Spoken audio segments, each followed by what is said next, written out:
So chapter 10, which is titled Bhagavatam, is answer to all the questions. So here we are in this last chapter of Canto 2. How we landed up here is Parikshit Maharaj asked certain questions in chapter 8. So in answering them, Shukadeva Goswami spoke Chatushloki Bhagavatam, which we saw in chapter 9.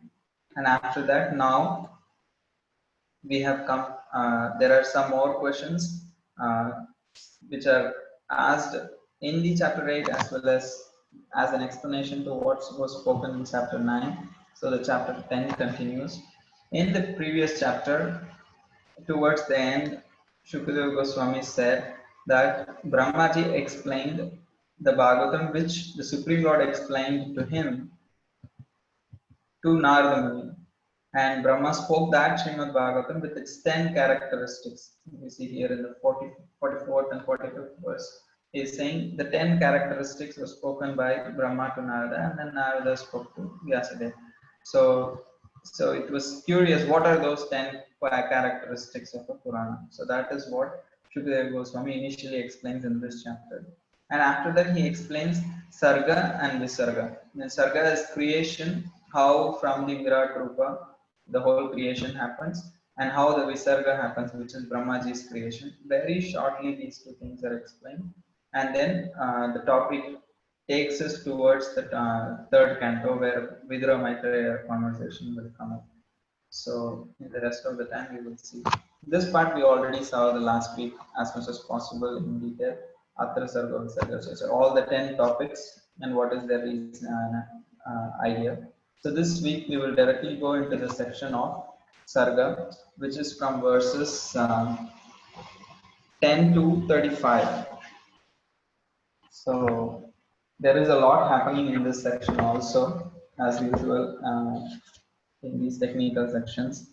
So we will start with that. Before that, do you have any questions? Anything that I missed answering last week, or anything from the last week that I should take?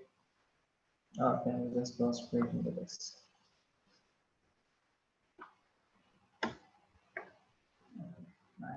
I take this as a we will straight go into this topic.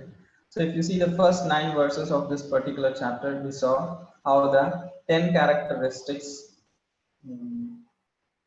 of a Purana is explained. After that, from the verse 10, directly Parikshit Maharaj, in answer to Parikshit Maharaj, Shukadeva Goswami begins saying, speaking about Sarga. So if you remember, it is in the 8th chapter of the 2nd canto, the 11th verse, he had asked about questions related to Sarga, creation of Virat Rupa. So specifically, if you see the question that he asked is,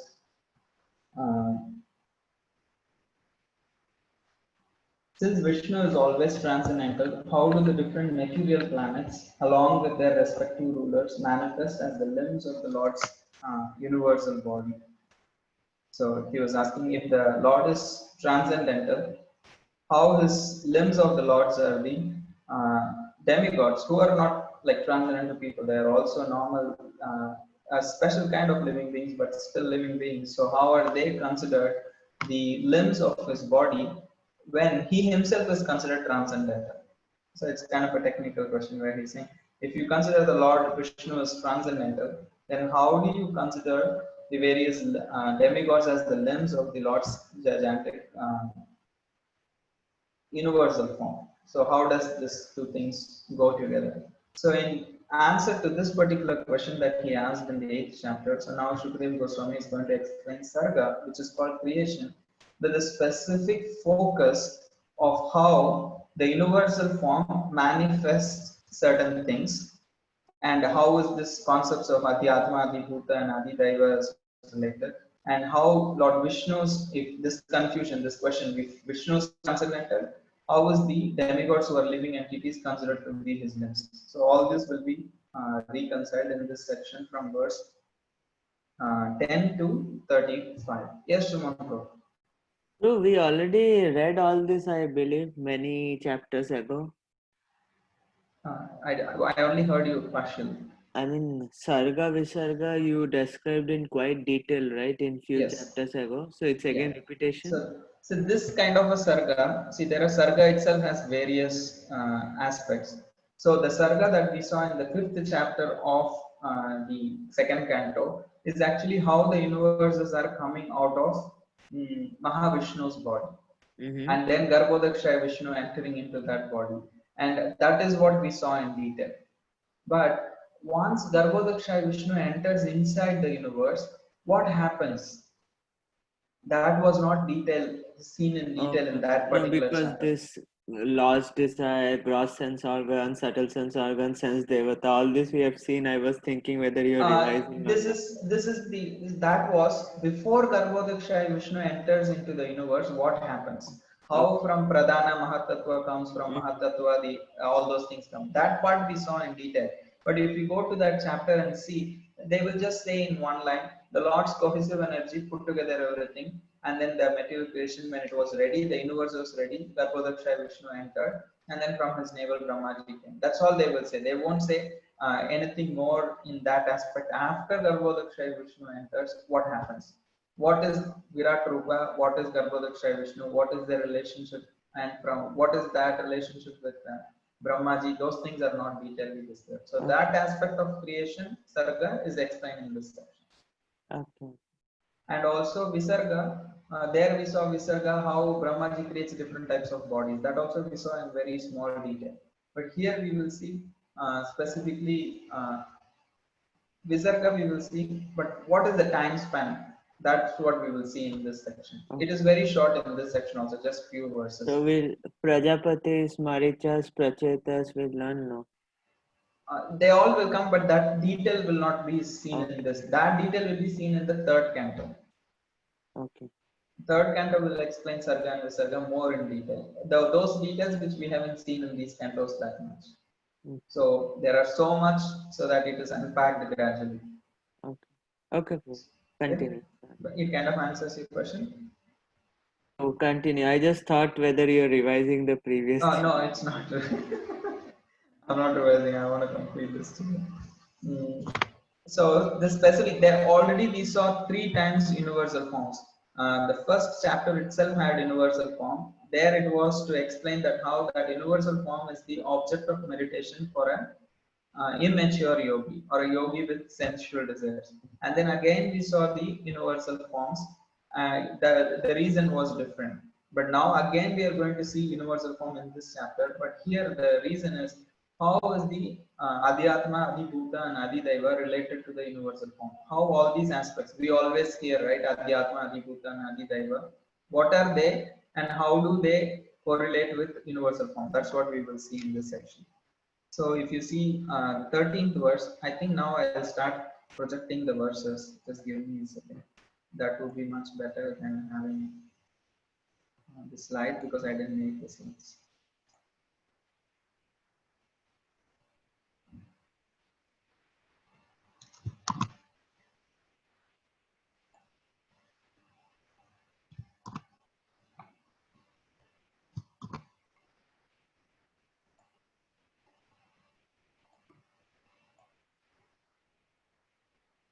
I'm just straight projecting translations and we will go through translations gradually. So we saw. The chat is disabled. If I have a question, what Yes. should I do? You can ask the question. Yeah. Okay. The universal form that you just referred to, there's so many different universal forms. There's the one where the mountains are one part of Krishna, the different geographical aspects of that's the universal form we're talking about. Okay, what you're asking is very reasonable actually. So the universal form in itself has so many facets to it. So the universal form that you are explaining, how mountains are his knees or hairs or trees or his hairs and all those things, that is actually the form, an imagined form that a yogi sees in order to meditate how everything in this world is belonging to the Supreme Lord, like that, because he cannot accept a personal form for the spiritual Supreme Lord. So he is adapting what he can see with his eyes in this world. He is accepting them and projecting a form with that help, so that because he is not able to understand how the Supreme Lord can have a form, for him the small deity forms of Krishna or Lord Ram could not be it's not fitting with his ideology. So he sees everything very big. He sees the Supreme Lord as unlimited, and what he sees is the material world, and what he doesn't see is the form of the Supreme Lord. So he superimposes that as the form of the Supreme Lord. Right. So that form is what described in the first chapter. So the purpose is how a yogi sees or uses the imaginative universal form as his object of meditation. That's what we saw in the first time when we saw here in this particular canto. The second time, when Lord Brahma, while answering questions of Narada Muni, presents how the Supreme Lord Vasudeva is the cause of creation, because he wanted to describe how all the limbs of all the elements that he required for creating this universe came from Vishnu. To explain that aspect, he explained the universal form in that particular sixth chapter of second canto. Am I like understandable? In the sixth chapter of in the second canto, Brahmaji again explained universal form, but the reason for his explaining is to tell Narada Muni that everything comes from the Supreme Lord, Vishnu. I am creating, but I am not creating those elements. They all come from Vishnu. I am like an engineer. Like the owner gives me sand, the owner gives me bricks, the owner gives me cement. I just take all of those things and make a house. So all those things comes from Vishnu actually, the original elements. To that effect, he explained the universal form to say that how from Garbhodaksha Vishnu all the elements come. But now in this chapter we are going to see a universal form. The reasoning for this is to explain how from Garbhodaksha Vishnu comes the three aspects of Adibhuta, Adidaiva and Adhyatma. Okay. So it is the same universal form. Different people use it and explain it to emphasize different things at different times. Yes. Yes. That's the difference. Okay. Thank you. So after explaining the 10 topics, now from verse 10, the Sarga topic page. So I'm going to read translations this week because I don't have so many slides. I didn't make any slides for this section. So after separating the different universes, the gigantic universal form of the Lord, which came out of the causal ocean, the place of appearance for the first Purushavatara, entered into each of the separate universes, desiring to lie on the created transcendental water. If you see, this is explaining about Garbhodakshaya Vishnu. After separating from the different universes, the universal form which came out of the causal ocean. So what is being explained in simple terms is from Mahavishnu's body so many universes came. After that, when the universes were ready to be entered, he expanded as Garbhodakshaya Vishnu and entered into each of those separate universes, desiring to lie on the created transcendental water. Because the question, if you remember in the 8th chapter of the Canto 2, Parikshit Maharaj asked if actually the Supreme Lord is actually never touches the material energy. How is it that he enters the universe, which is material, and how does he remain aloof from matter? Because it was this is the question that Parikshit Maharaj asked, the 10th question in the 8th chapter. Oh, if the Supreme Lord is transcendental and untouched by matter, how does he enter into the cosmos, which is matter, and still be untouched? So for that, this is one of the answers for that question. Here it is said, when he wanted to lie inside the universe, which is matter, he created transcendental water. This water is not any normal water, it is a transcendental water. So in that transcendental water he is lying. Even though he is lying within the universe, he is lying on the transcendental water. He never touches matter. So this is one of the answers for that question. So now that the first Purusha, Mahavishnu, he is lying outside the material universes on the causal ocean. The causal ocean which is spiritual. The causal ocean is spiritual. And he gives out all the universes. And after all the universes comes, he enters each of them and again creates spiritual waters. That is called as Garbhodaka water. And that is why that water is sometimes called as Nara, because it came from his body, and on which the Garbhodakshaya Vishnu will lie down. So we may ask, why is Garbhodaksha ocean called as Nara? Because it is emanating from the Narayan's body. If you read the Prabhupada purport, he will say in the next verse, 11th verse, if you see, that Supreme Person is not impersonal and therefore is distinctively a Nara, a person. Therefore, the transcendental water created from the Supreme Nara is known as Nara. And because he lies down on that water, he is called as Narayana. So the name Narayana is explained here. Ayana is someone who lies down. Sesha Shayana. Have you have heard this name? Sesha Shayana.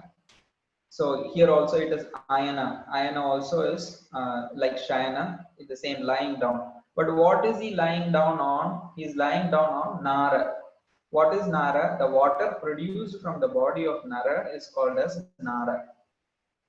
So that water is transcendental, and that is the name of the Lord is Narayana. Here it is specifically referring to which Vishnu? Garbhodaksha Vishnu, who is lying down on the water of Garbhodaka ocean. So the Garbhodaka waters are also called as Nara. So far we saw that Mahavishnu is lying down on the causal ocean and creating the universes. And when he wants to enter, he enters into the universe, creates the Nara water, that is Garbhodaka ocean, and he is lying down on that. So he is called as Narayana. So the next verse is, one should definitely know that all material ingredients, activities, time and modes and the living entities who are meant to enjoy them all exist by his mercy only. And as soon as he does not care for them, everything becomes non-existence. Because some people think that everything comes from the matter is the origin of is the origin.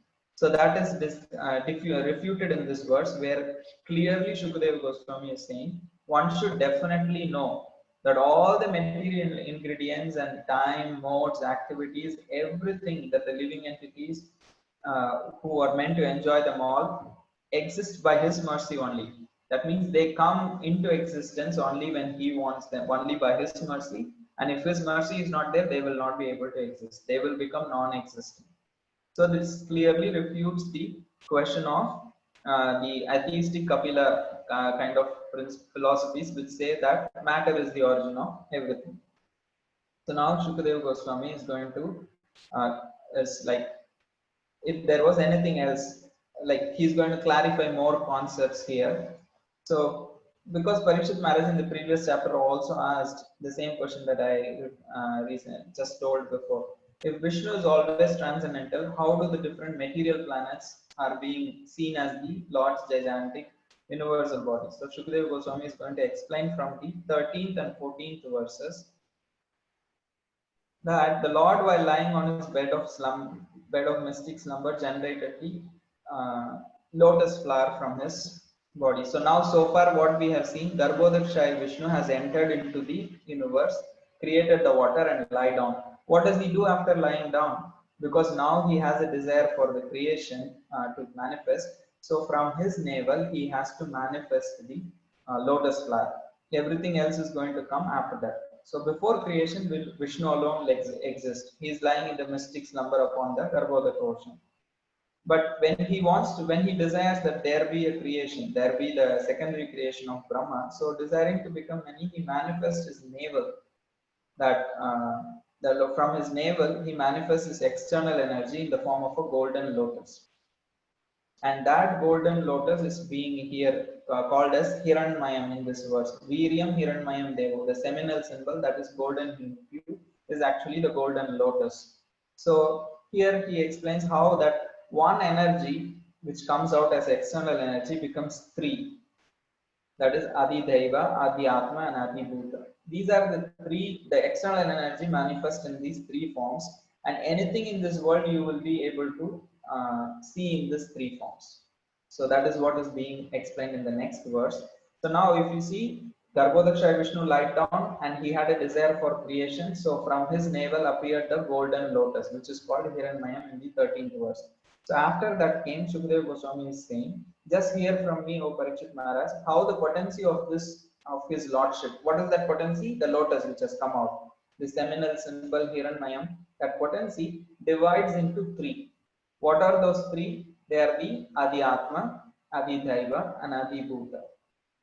So those three will be now how they manifest. That is why now Shukadeva Goswami is going to explain the universal form.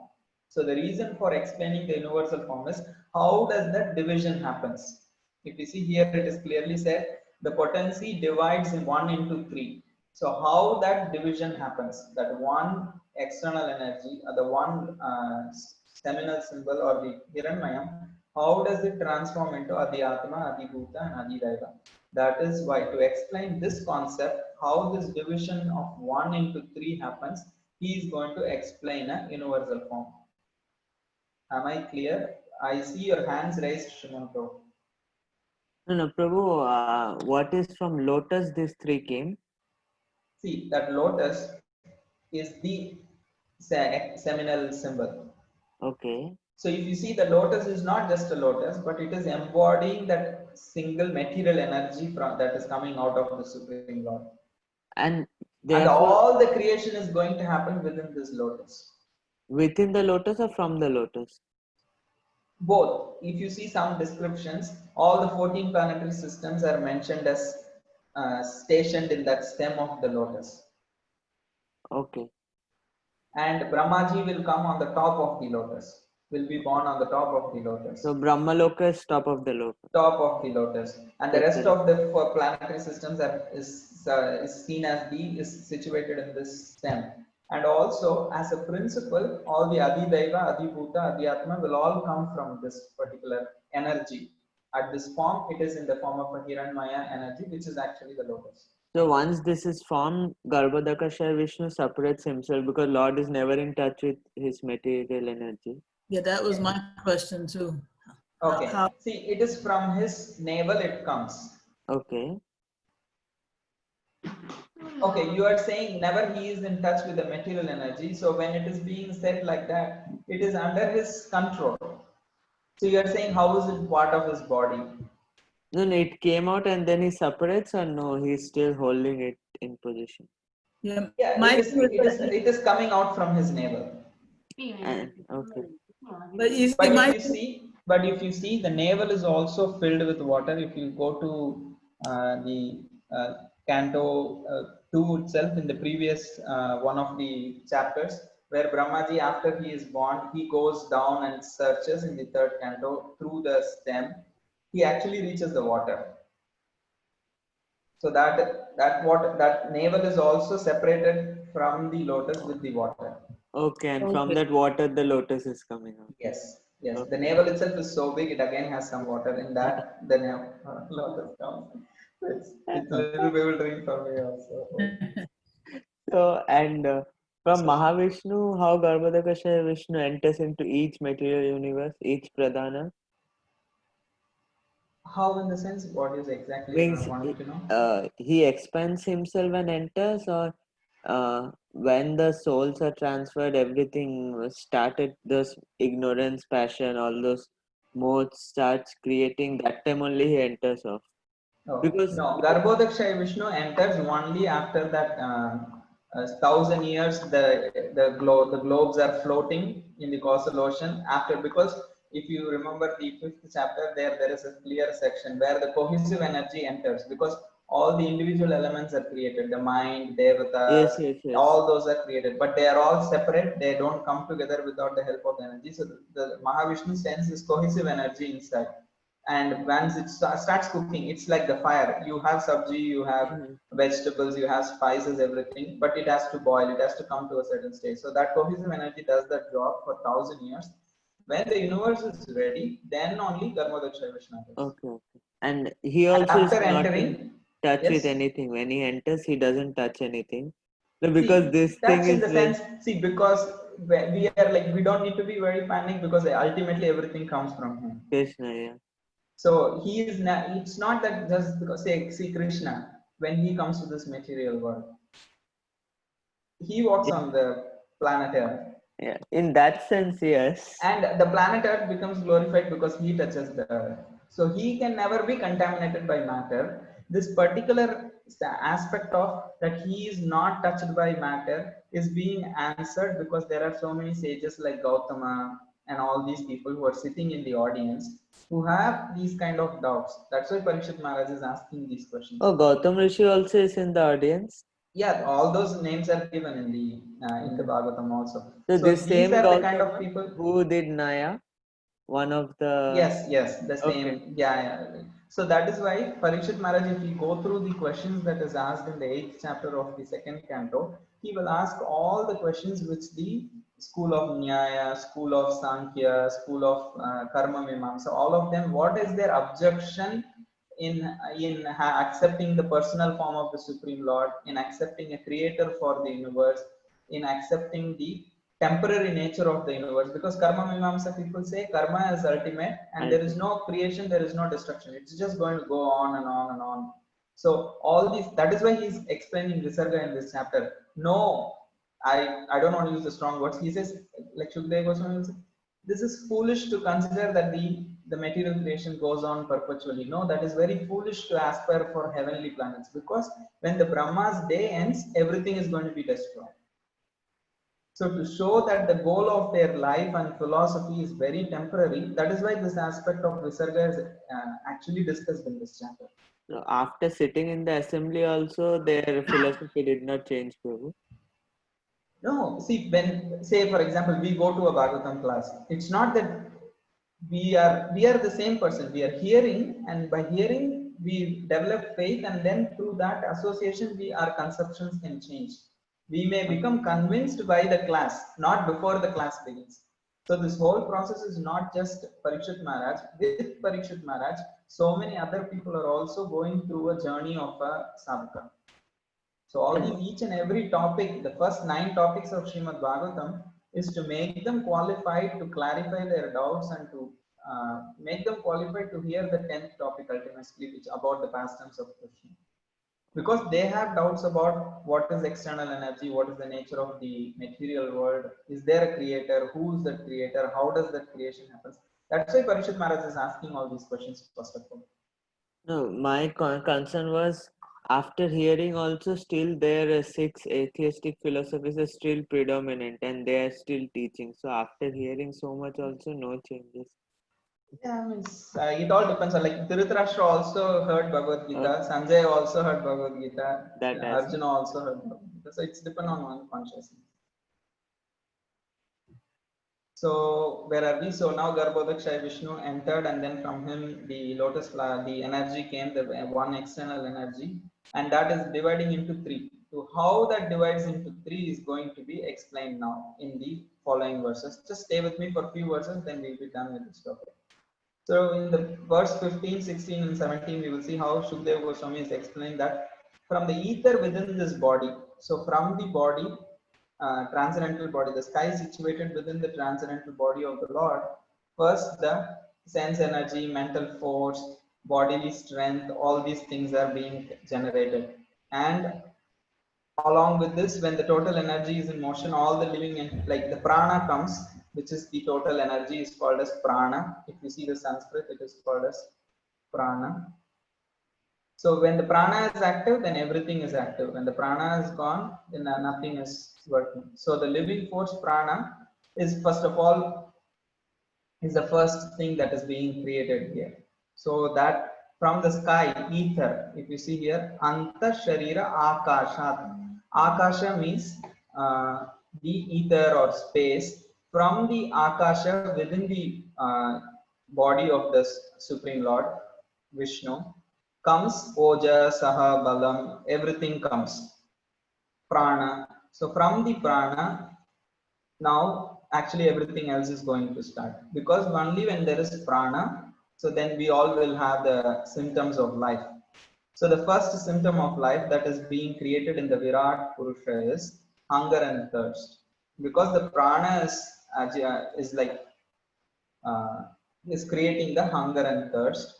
And when the Virat Purusha actually desires to drink and eat, when he experiences hunger and thirst and he desires to drink and eat, the mouth actually is created.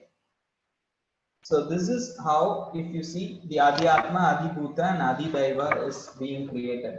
So if you identify that one material energy, which is prana, has now turned into so many things in this verse. What are they? First of all, it has created into hunger, thirst, desire to eat, and the mouth. All these four things are created. If you see each of these four things, the desire is called as Adhyatma.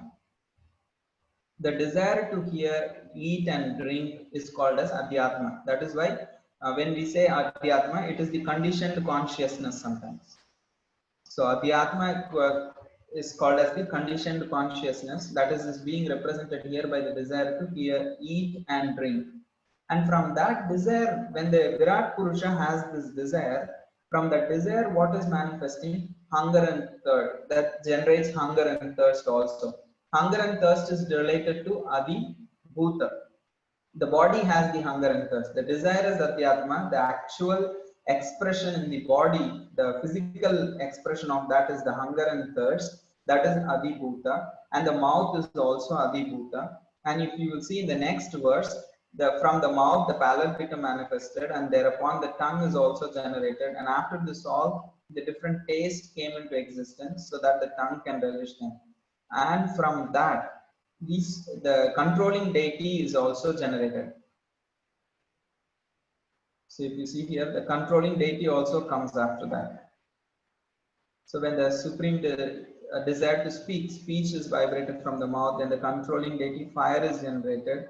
But when he was lying in the water, all these functions remain suspended. So now we are going to go for a revision of what we saw. Sorry for not making the slides. It makes for me much more easy to explain things, but I didn't have time to do that. So here what is happening in these verses 15, 16, 17, 18 is Garbhodakshay Vishnu, after lying down, when the external energy came, so that energy is also, that Virat Purusha is nothing but is like a subtle form in one sense. So that Virat Purusha is being agitated by the prana. So then he has the desire to, he develops hunger and thirst, and this because of the desire to eat and drink. And from there the external mouth appears in the Virat Purusha. And then the demigod who is taking care of this whole aspect, Varuna, is being manifested. So if you see the same way, when the living entity is within the womb, the first thing happens is when there is when the embryonic stages of development, it follows the same stage which is given in this particular chapter. So Srila Prabhupada also writes that. So the embryonic stages also go through the same. First there is hunger and thirst, the mouth appears. So the embryo also develops these things very gradually. So the purpose of this chapter is to understand that everything begins from desire. So when the Virat Purusha has a desire to eat and drink, then appears hunger and thirst, then appears mouth, then appears tongue, then appears the demigod Varuna. So in this way, everything begins from the desire. So the creation of the material, the living entity's material body is also his own desires to enjoy this world. That's where everything begins. So, and only because the Virat Purusha manifests hunger and thirst, a mouth and all these things, the living entity can have that. So for the living entity to possess, everything should come from the Supreme Lord. So the living entity has desire to enjoy this world, so he needs all these external sense organs and these perceptions of hunger, thirst, all these things. So where will he get it from? He needs to get those things from the Supreme Lord. So first of all, the Supreme Lord has to manifest. Can the Supreme Lord, who is transcendental, manifest these material symptoms? If the Supreme Lord is transcendental, Garbhodakshay Vishnu is the transcendental form of the Supreme Lord, can he manifest hunger and thirst, which are all material conditions? Can he manifest material desire to eat and drink? No. So that is why there is an intermediary Virat Purusha form that manifests these kind of desires. And from that, because ultimately everything has to come from the Supreme Lord. So the Supreme Lord creates the Virat Purusha. It's like an extension form of the Garbhodakshay Vishnu, and he manifests all these material symptoms. That is answering how the Supreme Lord Vishnu is never subjected to material conditions. That is why he does not involve himself in creating these things. So he creates a Virat Purusha, which manifests a desire to, which is all material desires, manifest desire to eat, drink. Because of that desire manifests hunger and thirst, mouth, And once he manifests, then the living entities also can manifest from him. So that is why we have a Virat Purusha in between Garbhodaksha Vishnu and us, because we are material, we have material desires, and we need a prototype. Our body is not just created, it is created from a prototype. That prototype is actually the universal form.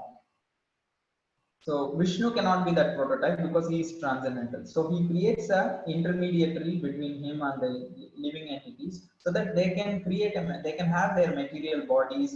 The Adibhuta, the Adidaiva, and the Adhyatmika aspects has to be produced. So that's why this intermediary universal form is there. So the Adibhuta is the tongue, the subtle sense organ, the taste, all this is Adibhuta. Adi Atma is the desire to eat, drink, speak, all these desires. And the Adi Daiva is the demigods who control this particular activities. Am I kind of clear? Any questions? I know this is a little technical, but if you read few times, then it becomes somewhat clear. Yes, Mother Dear, you want to ask something? Just a couple quick things. Yes. What is the translation for the word Virat? Virat, you can say universal form. Virat Also, is generally considered like huge or big. oh, okay. Also, so you're saying the Virat Purusha is very, let's say, expansion.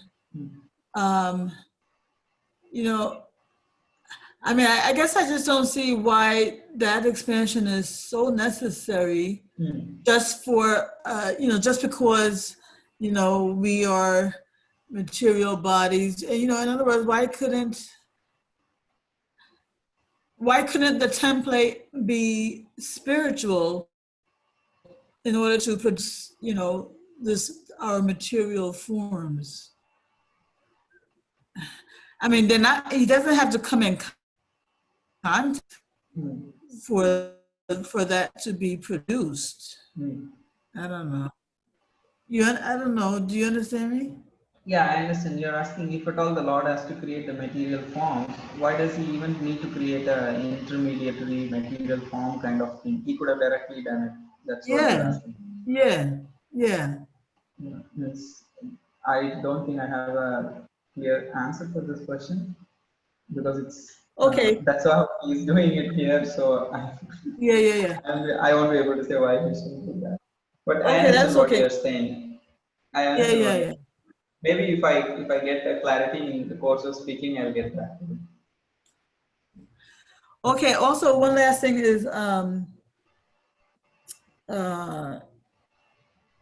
what was my question? Oh yeah.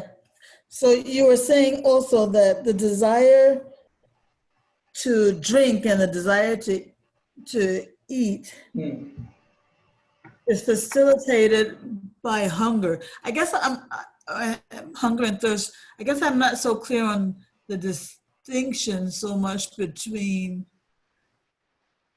So the order, means the order I think is not like super clear. It goes back and forth here also. Yeah, not the order, but it seems almost synonymous to have hunger and to have the desire to eat.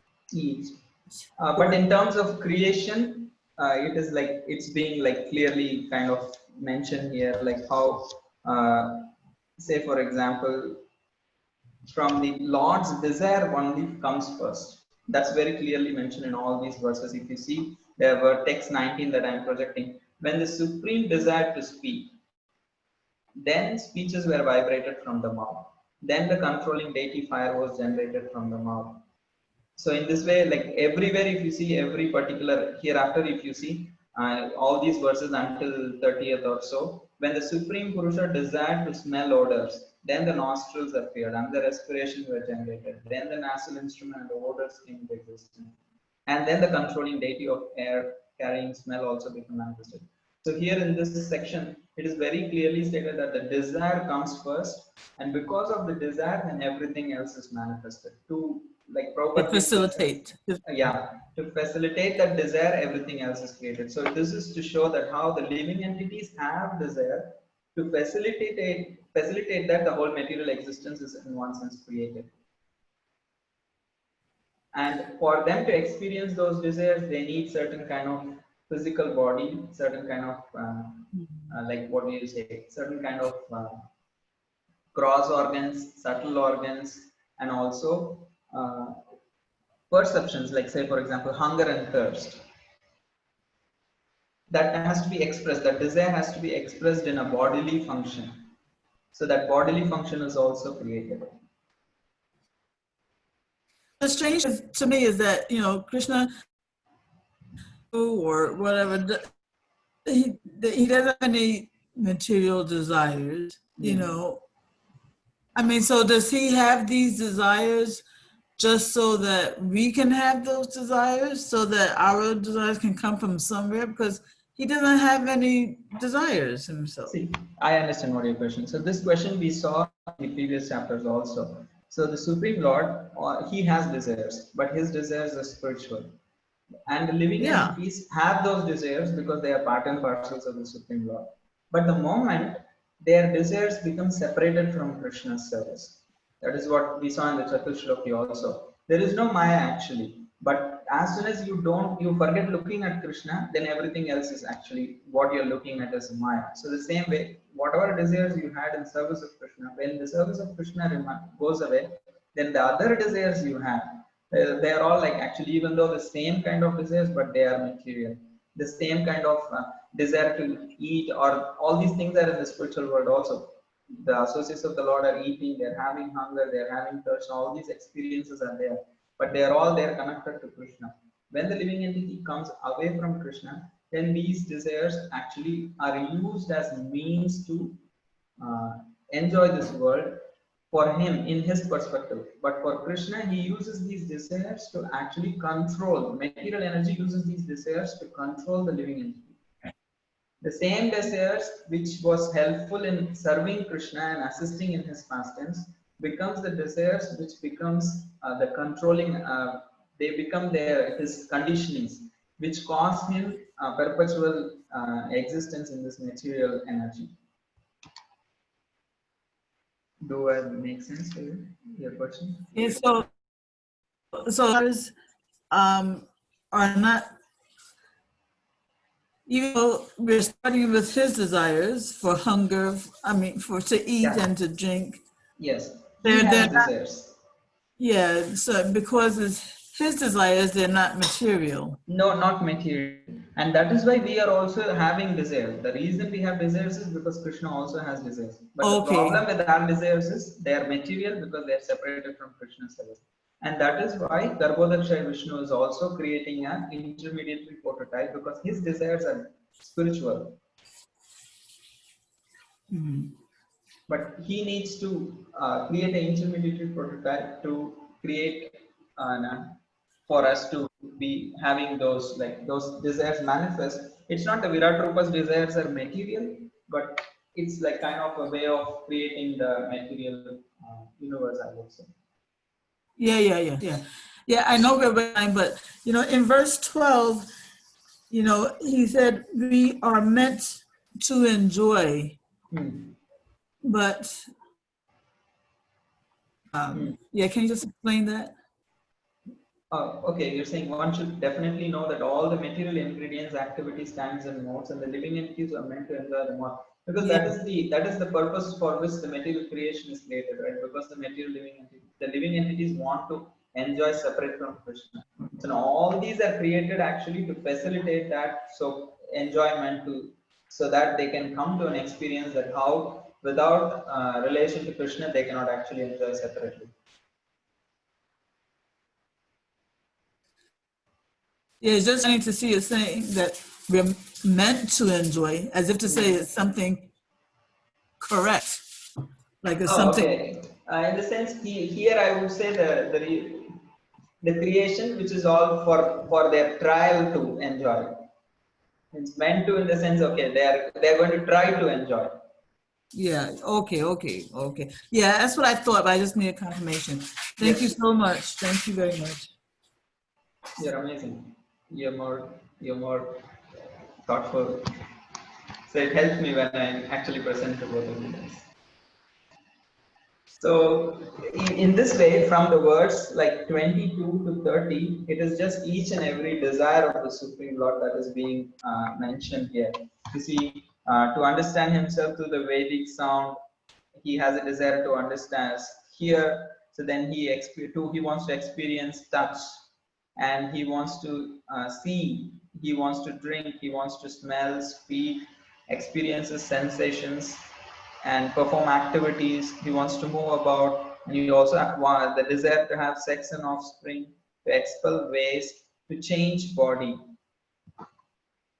and also to consume food and to consume a drink and to contemplate.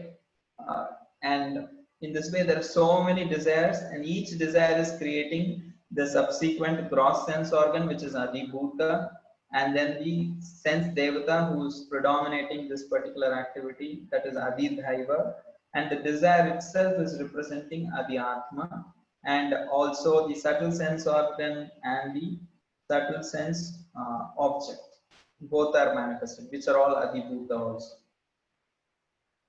So there are four things created in each stage: gross sense organ, subtle sense organ, devata, and subtle sense object, and the desire.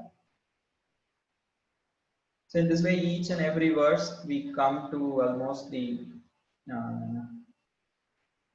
30th verse. He says, when there is a desire to think about the activities of his own energy, then the heart, the mind, the moon, the determination, and all desire became manifest. So after explaining this, so now he has explained how the universal from the one single material energy manifests Adhyatma, Adibhuta, and Adhidaiva. That's what he has explained from verse 15 to 30. Is this at least clear? So we saw how there is one material energy coming out of him from the Akasha aspect, the ether, and that one single material energy divides into Adhyatma, Adibhuta, and Adhidaiva. That explanation we saw in this particular section until the verse 30. So after that, now he is going to explain how the constitution of the gross material body, which is composed of a physical form and air, so how is it being composed? So that is what he is showing in this verse 31. If you see, the body has 7 elements. That is the thing covering on the skin, the flesh, blood, fat, marrow, bone are all made of earth, water, and fire. Whereas the life breath, the prana, is produced by sky, water, and air. So in this way, he is explaining. He explained the body, the sensations, the desires, and the individual organs, but the overall material body's composition he is explaining here. Is it like logical, right? Because the separate aspects of the body was explained previously. Now he is giving the putting together all those things. So that means you need an encasement.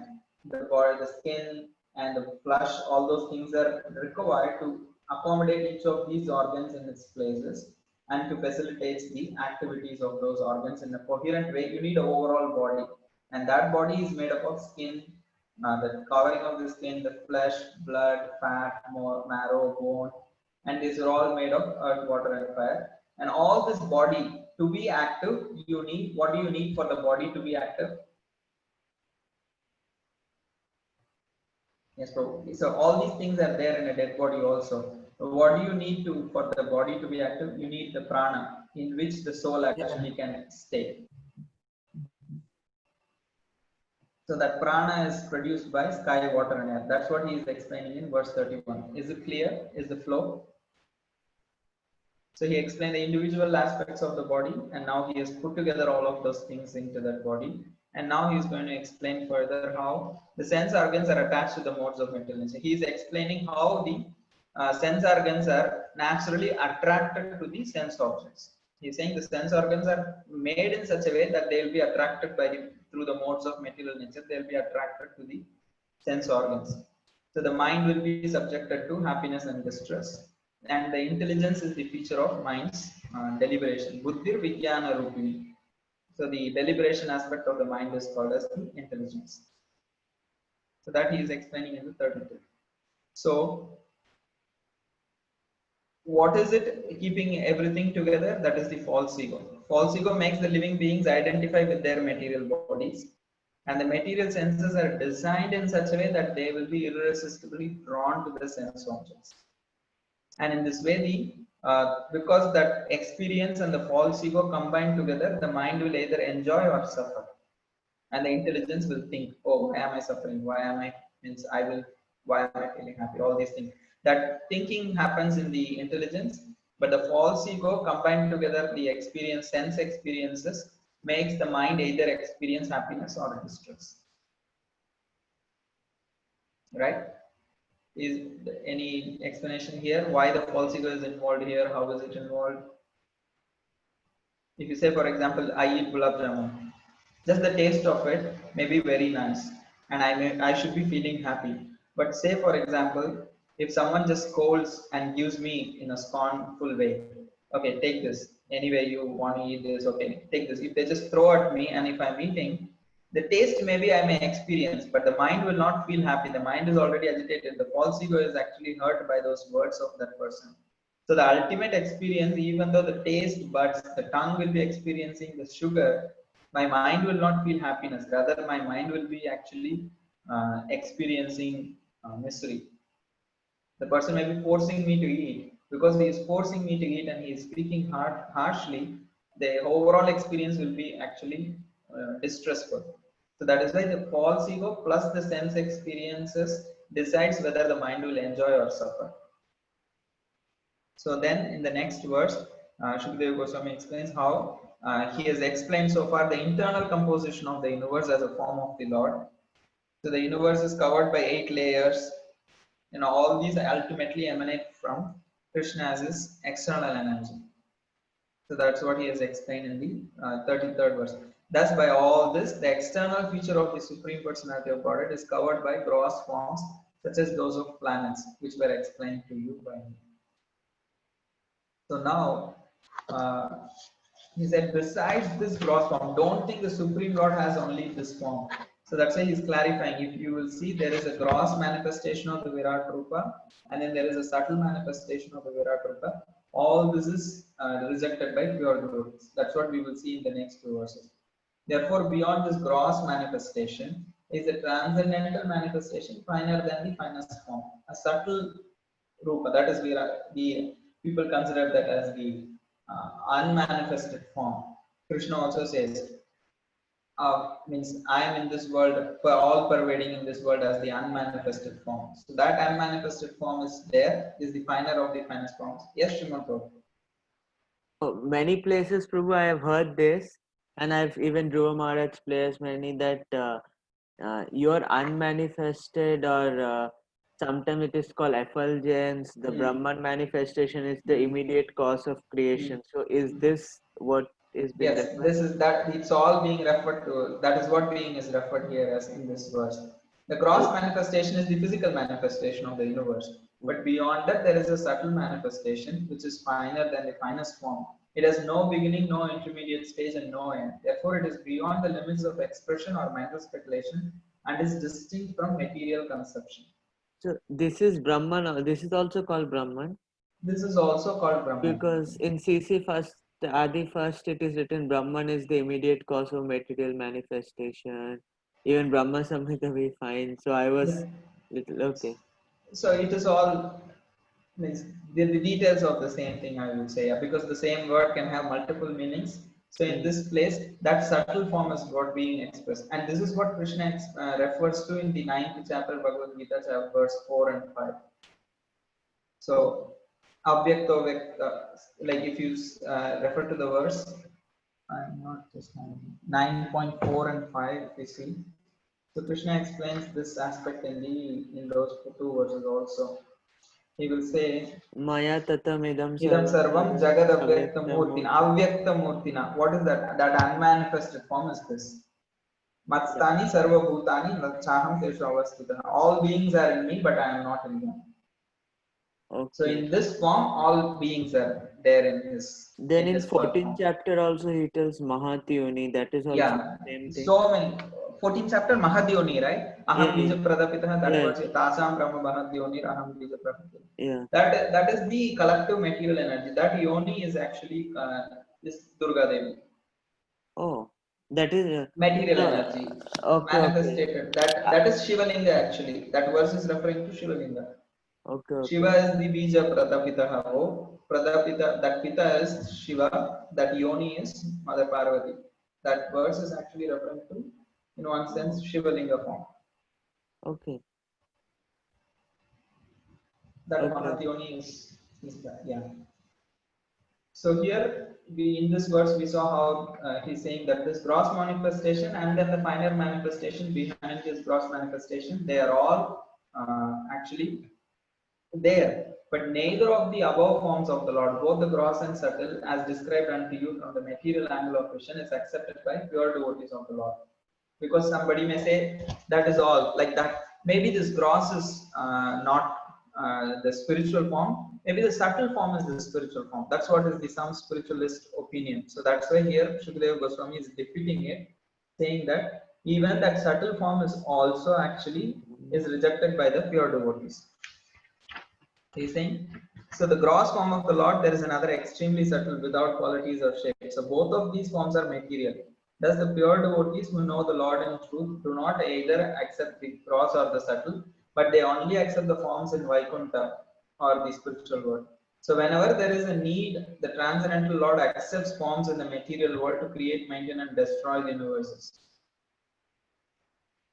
But he always remains transcendental too and unaffected by these activities because, unlike the conditioned souls, he is not under the control of the modes of nature, nor does he exploit this world for his own selfish enjoyment. That's what his verse 36 is explaining. He is in a transcendental form because his transcendental name qualities are all separate. Although he is unaffected by all such activities, he appears to be so engaged. He may seem to be engaging with the material creation, but he is not affected by those creations. So Parikshit Maharaj now clearly understands that the whole creation and the creative energies are simultaneously one with and yet different from the transcendental Supreme Lord. We were a little slow. What did the subtle form or unmanifested form do? It's just all pervaded. No, I just missed that point. That is also the source of the creation of the gross manifestation. Just say how, if you say, for example, you want the material body, gross body to function, there is a subtle body. Okay. And then there is soul. Similarly, Garbhodakshai Vishnu is the soul. The subtle body is the subtle form. The gross manifestation is the universe. So this subtle thing pervades all over the each universe. Yeah, yes, okay. As an energy. And so that is the cause of the rest of the material creation. So Brahmaji and all other creations happen on this basis of the subtle form. Okay. And sorry, that 14.4 that I was telling, na, Aham Bija. So that is Mahatyoni is referring to Lord Shiva. No, Yoni is referring to Parvati. Pita is referring to Shiva. No, there in okay, we'll discuss later. If you read Brahma Samhita, it will be clear for you. Yeah, Brahma Samhita, that is there, I remember, but here Tasam Brahma Mahadyonir Aham Bija Pradaprati Pita. So that part is referring to Aham Bija Pradam Pita. I am the seed giving father. So who that is is seed Lord giving Shiva. father is actually Lord Shiva. But Mahanyoni is referring to the material energy, whose personification is actually Parvati. I heard that refers to the Brahman, which is I heard from. That's why I was having that. So means I understand what you are saying. In other form, if you read Brahma Samhita, the other aspects also will be representing that whole material energy is anywhere represented as Mother Parvati. Okay. Ultimately, the material energy is represented there. So where the seeds are being put, in one sense in the material energy. Okay. And the effulgence is also part of the material energy, the Brahman effulgence? No. Then Mahavishnu effulgence के इस side रहता है उस side रहता है? Virat Mahavishnu, he stays in the Viraja, which is actually spiritual. So he is Okay. not encovered by darkness. He is in light. Okay, so after But after him, after Mahavishnu, it should be that. you have the effulgence, right? The Brahman effulgence. Yes. So all these universes actually cross through the Brahman effulgence, right? To actually enter the material part of the sky. So what I know is first you have all the each universe, then all the universes, then you have the Brahma Jyoti or the Brahman, what they say, and then after that you have the Viraja Nadi, and then you have Shweta ocean, and then the spiritual world. Okay. I have a little doubt because in the past time where Krishna goes to meet Mahavishnu, Okay, in Krishna book. in Krishna book, means I have to ask someone because I was recently reading and I got this doubt because I have to again go back and read because I just did one reading. I felt there is some difference in what my understanding was there because in my understanding, the whole material universe is dark. Each universe is outside the universe is also it is all dark. Okay. Inside the universe also it is dark unless there is the illumination of the sun. Sun and the moon is giving Sun whatever and the light moon is. is giving light. So outside the universe it's all dark and but Mahavishnu is there. But in the Krishna book, if you see when Arjuna and Krishna go, so Krishna there is dark. To pierce the material like the layers of the universe, the horses pierce. So Krishna sends Sankarshan, Sudarshan Chakra, so then they can have light and then that way they can pass through. But after that, they come across Brahma Jyoti, and then they come across Viraja, and then they go to Mahavishnu's place. I'm like, I don't know. So I have to ask you. I'm not clear. I No, have to because really I read. was little confused with this. I attended one retreat where we were discussing especially Dhruva Maharaj's prayers. So Mhm. Dhruva Maharaj tells about Brahman is the immediate cause of material manifestation, your effulgence, all those things. Mm. And then what Prabhupada says is different people look from different aspects. So Mm. that part, Jiva Goswami says something, but it was not clear. And then I see in different places, different things are referred. Then I asked in Bhakti Sasti, what does this Brahman immediate, where is the reference? So Mm. then they told Bhagavad Gita, this Mahatyonim in one sense refers the Brahman, which is the immediate cause. So I became now more confused. I feel that Brahman in the Bhagavad Gita is not spiritual energy because the seed is put in the Mahadyoni is so Directly when the Parvati. if you remember, so many places Prabhupada writes, the material energy is impregnated. The Yes, material energy is impregnated. The material energy is by impregnated. He Lord clearly Shiva. writes by the Supreme Lord. Yes. Like he writes that so many places. Even if you go to that 14th chapter, that verse, But Krishna there he Daspa, doesn't mention anything. That's the very yeah, he writes at the last. This purport is that material world is see, impregnated. it is that Brahman that I impregnate, making possible the birth of all living beings. So the Supreme Person impregnates that Brahman. What is that Brahman? So he says the total material substance, the Mahat Tattva, is described as Brahman in the Vedic literature. He clearly writes in the purport, if you see. Mhm. This total material substance, the Mahat Tattva, is described as Brahman in the Vedic literature. The Supreme Person impregnates that Brahman with the seeds of the living entities. Also, even the total material Energy manifestation is is also also called called as Brahman. Brahman. The living entity is also sometimes called as Brahman. The Mahatattva is also called as sometimes Brahman. Mahatattva is sometimes called as hmm, is Pradhana sometimes called also. as not Pradhana. Just get me intelligence. Like it's so like the Confused. terminologies are so much mixed.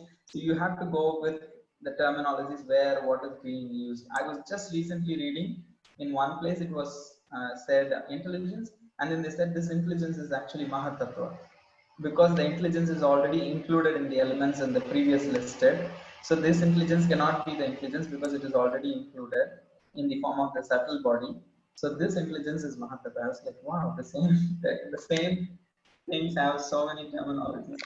Okay. So at least this much I can very confidently tell you the Brahman explained in the verse Mahadyonir Mama Yonir Mahat Brahma is not the Brahman, it is the material energy. That much I can clearly say. Okay. But it is also, just now we saw the entire material manifestation can be called Brahman also. Yeah. Entire This, material manifestation cannot be called as Brahman. no? Oh. No, just now you read something. Oh, that is the material substance, Mahatattva. Yeah. Yeah, so the material enters, not manifestation, sorry, the Yeah, that's substance. what. Material substance, that Mahatattva can be also called as Brahman. Okay. Yeah, different places, different things. Different terminology. So this Yes. confusion helps me like say confusion. So where are we? I'm very eager to complete this chapter Yes, today. so Just give me a few 10 minutes. I will complete. yes, complete. So where we are, so in 36, Or he is saying 37. basically that how the Supreme Lord's transcendental form will not be touched just because he is engaged in this material creation. So the Karma Mimamsa people are sometimes attracted to the concept of going to heavenly planets. So to smash that concept, now Parikshit Maharaj asked in the 8th chapter, verse 14, to speak about the heavenly planets. So he asked some questions. So please describe how living beings get different bodies in the material world. Earlier you said that it is because of their association with the modes of nature. So please explain what births result from work performed under the various mixtures of these modes. So that is the question which Shukadeva Goswami is trying to answer now. Because if you see, there is no point in just jumping from the conversation Sarga to Visarga. He so far explained Sarga, if you see. So first of all, he explained how the Mahavishnu lies in the causal ocean and then enters as Garbhodakshay. Vishnu has desire to create, so he produces the one material energy. From that, Adibhuta, Adideva, and Adhyatma manifest. And then he explained until 30th verse that. After that, he explained how that bodies are created, Dhatu, Prana, and then he explained there is a subtle form of the Virat Rupa, gross form of the Virat Rupa. Both are material. Pure devotees only accept the original form of the Supreme Lord in the Vaikuntha. Now with that he completed Sarga. So now he is saying Visarga. He is saying, O King Parikshit Maharaj, please know from me that all living entities are created by the Supreme Lord according to their past deeds. So based on karma, everybody gets a body. That is the whole concept of this verse. So this includes Brahma. It could be Brahma, Daksha, Manu, various sages like Bhrigu, Vyasa, Vasishta, or Charanas, Gandharvas, Vidyadhara, Asura, Yaksha, Kinnara, Kimpurusha, Pishacha, ghosts, spirits. Everybody gets their body, birds, animals, everything. Here it's very interesting. It's said mountains. The moving and standing living entities like trees and the living entities born from embryos, from eggs, from perspiration, from seeds, all others. So everything, land, sky, air, in happiness, in distress, or in mixed happiness and distress, everything is being produced based on the desire, past deeds, past karma. So all of them, according to their past deeds, are created by the Supreme Lord. It is only based on their past deeds. So it is said those who predominantly act in mode of goodness take birth in the celestial planets. But if they are in mode of passion, they take in the human regions. And if they are ignorant, they go into lower species. And here also, if a human being predominantly in a mode of passion, but he has more of goodness, he will be Brahmana. If he is more of ignorance, then he could be Shudra. So in that way, all these things are explained in this verse 41. According to different modes, combinations, different people are created. Then, desiring to emphasize the Lord's compassionate nature, so the Shukadeva Goswami is explaining here, he, the Supreme Personality, as the maintainer of all in the universe, appears in different incarnations after establishing the creation, and thus he reclaims all kinds of conditioned souls again amongst the humans, non-humans, and the demigods. So it is not just he created and let them suffer their past misdeeds and the influence of the three modes. After creating everything, he comes as incarnations and then to attract and reclaim them. So therefore, at the end of the millennium, the Lord himself in the form of Rudra, the destroyer, will annihilate the complete creation as the wind displaces the clouds. So here he is addressing the concept of karma mimamsa. He's saying, don't think the creation is eternal. Because they also say karma is the top. Karma is the ultimate decision maker. If I have good karma, I'll suffer and I'll enjoy. If I have bad karma, I'll enjoy. So they think, yeah, that's right. If you have good karma, you'll go to heavenly planets. If you have bad karma, you'll go to lower stages.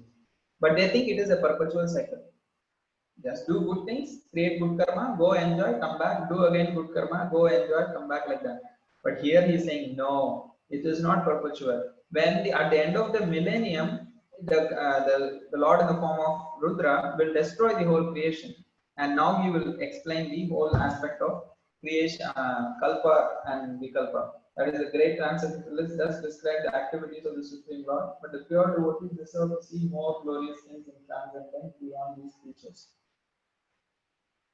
Okay, so what is happening here is he's just explaining how he will explain if you see them together. He will explain how the Supreme Lord comes and then to reclaims, and the great devotees actually describe the activities of the Supreme Lord so that the normal people will be attracted.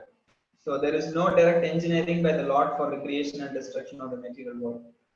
And now here Parikshit Maharaj is saying, oh, you say that the Lord is the creator, but now you say the Lord is not directly involved. So what is this contradiction? He says, what is described in the Vedas about his direct interference is simply to counteract the idea that material nature is the creator, because the Sankhya philosophers say the material nature itself creates. So to counter that point, Veda is saying, even though the Supreme Lord is not very directly involved, he is only involved through the Purusha avatars, still he has to be always brought into the picture so that the atheistic people will not take advantage of and say that everything is just created by matter. So that is why his intervention is very much emphasized. Even though he is very much removed from the picture, his intervention is often emphasized in the material creation so that atheistic people will not take advantage and say that the whole creation is coming from matter. Even though his intervention is very much from a distance, all he is doing is just glancing. So that is why this process of creation and annihilation described in summary here in, okay, see this verse 46. This verse has two words. One is called Kalpa, the other one is called as Vikalpa. You're able to see my screen? Yes, ma'am. So this Kalpa is Brahma's day. So there is an annihilation at the end of Brahma's day during his night. And then what is Vikalpa is the whole life of Brahmaji is called as Vikalpa. And at the end of the Brahma's, their whole life is also there is a destruction, that is complete annihilation. But Kalpa, during every end of the day, there is a partial destruction. And Mahakalpa is when, from the time the universe is produced out of Mahavishnu's body and it goes back into Mahavishnu's body, that time is called as Mahakalpa. But when the time Brahma is born and he dies, that is called as Vikalpa. And Brahma's day is called as Kalpa. So there is Mahakalpa, there is Vikalpa, there is Kalpa. Oh, there are multiple Brahmas in one Mahakalpa also. For each, because different universes have different Brahma lifespans. But this Mahakalpa is subjective to each universe, right? See, this universe comes out at a particular time and goes back at a particular time. That is called as Mahakalpa. Okay. Where is Brahma coming into this picture? Brahma is not at all here when the universe is created. Just now we saw Rudra, right? What is Rudra destroying? He destroys the universe. At the end of that is at Brahma's the end of the life? Vikalpa. That is the end of Vikalpa, end of Brahma's birth. Not at the end of each day of Brahma. Rudra does not destroy that. See, he can destroy that also because the fire comes from Sankarshan's mouth in the Canto 5 if you read. Okay. And then the 11 Rudras are manifested. I'm not saying no. So Kalpa, Vikalpa, both destruction could be done by him. So but I'm saying there is a difference between Mahakalpa is from the time the universe is created and it goes back into Mahavishnu's body. That is called as Mahakalpa. So Vikalpa means from Brahma's lifespan. But yeah, when Brahma is born and when Brahma dies, that is called as, that whole span is called as Vikalpa. So after Brahma dies, what happens? The universe is destroyed. So different universes are getting destroyed at different times, whereas all are generated at the same time? This question I am also not very clear, because it is said when Mahavishnu inhales and exhales, the universe come out and go out. So all universe should come out at the same time and go in at the same time. In what Yeah, sense? and that's So that why. is why it is called as Mahakalpa, because that is common for all the universes.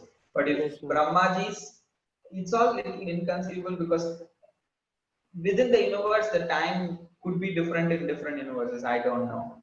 No, they say now that past time some Brahma has 4 heads, some has Forehead. 1,000 But heads, is there time spans ultimately is like completely different, or is it like same? I don't know.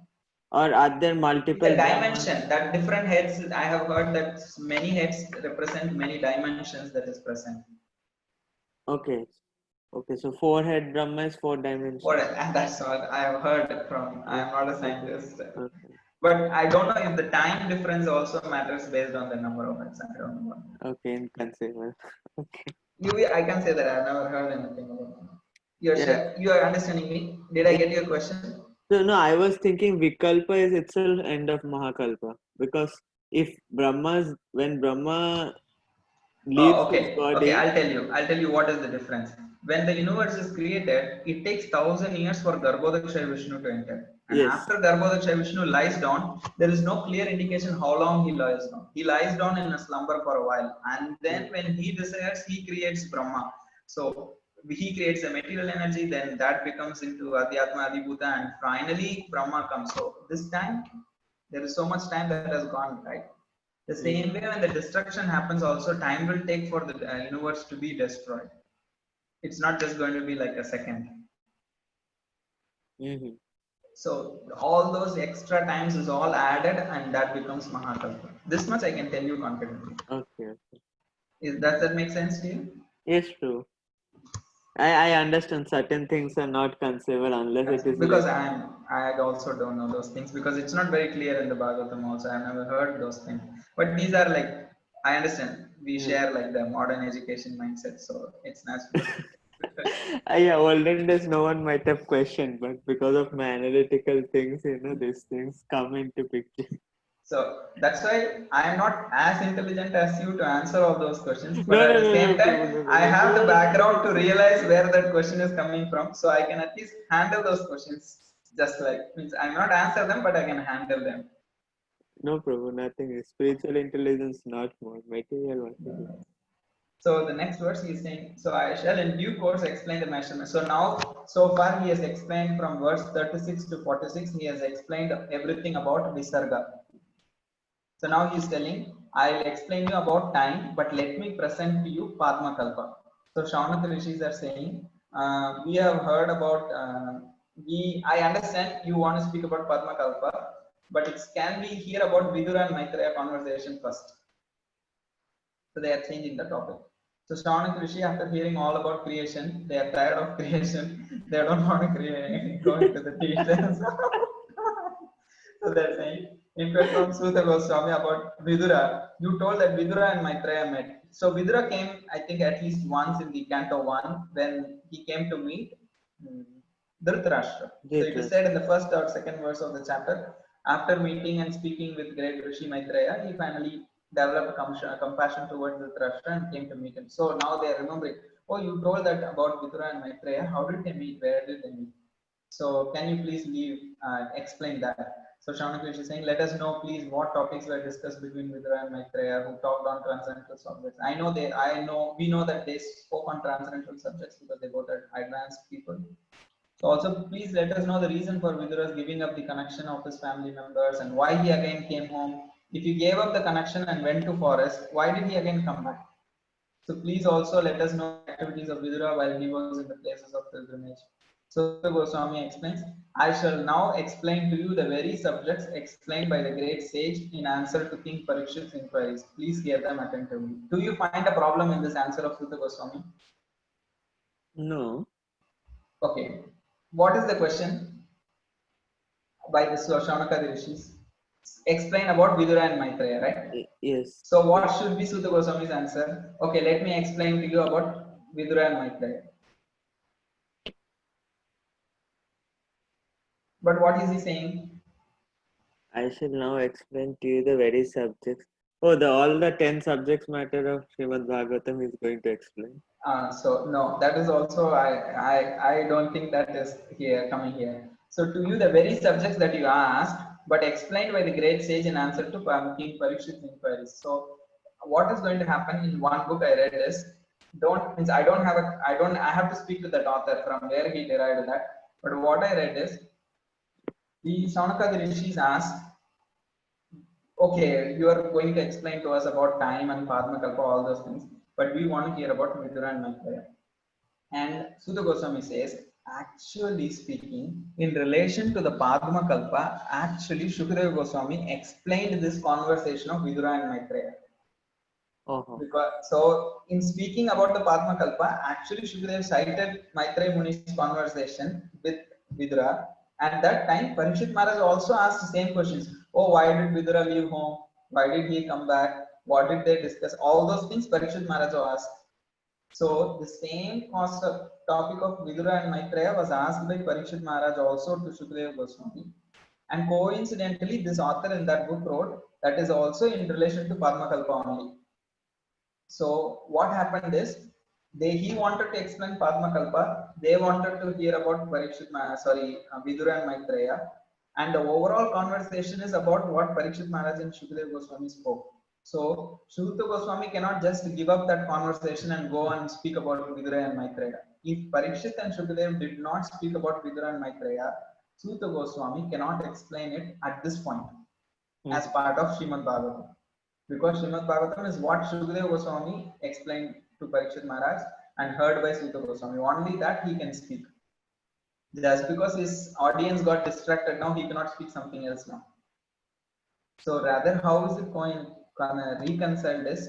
Even though the Shaunaka Rishis wanted to hear about Parikshit and Maitreya, it is already being asked by Parikshit Maharaj. Sorry, Vidura and Maitreya, it's already asked by Parikshit Maharaj, and that is also in connection to Padma Kalpa, which Sutta Goswami wanted to explain. So everything fall in place. So that's what in this book I read. So it kind of makes sense to me. But surely, even if the Padma Kalpa is not verified here, this aspect that Parikshit Maharaj also asked and Shukadeva Goswami explained to him about Vidura and Maitreya conversation is very clear in this verse 51. Yes, I think we went well ahead of time. No, thank you. Ekadasi was very good. Very good. I completely forgot about my fatigue, and also I have to go to the deity room, but I don't know will I go now. Let's see. I totally lost track of time. I was supposed to go to the deity room at 8:30, so I'll have to rush. Sorry. Okay, Hare Krishna. It was some preparations for tomorrow, so I'll have to go now. So we will take any questions later. I really enjoyed the session. It is more of studying and sharing, so I really love this. Thank you so much, both of you. Thank I'm you. very grateful to you for taking up this thing. Thank you. Hare Krishna.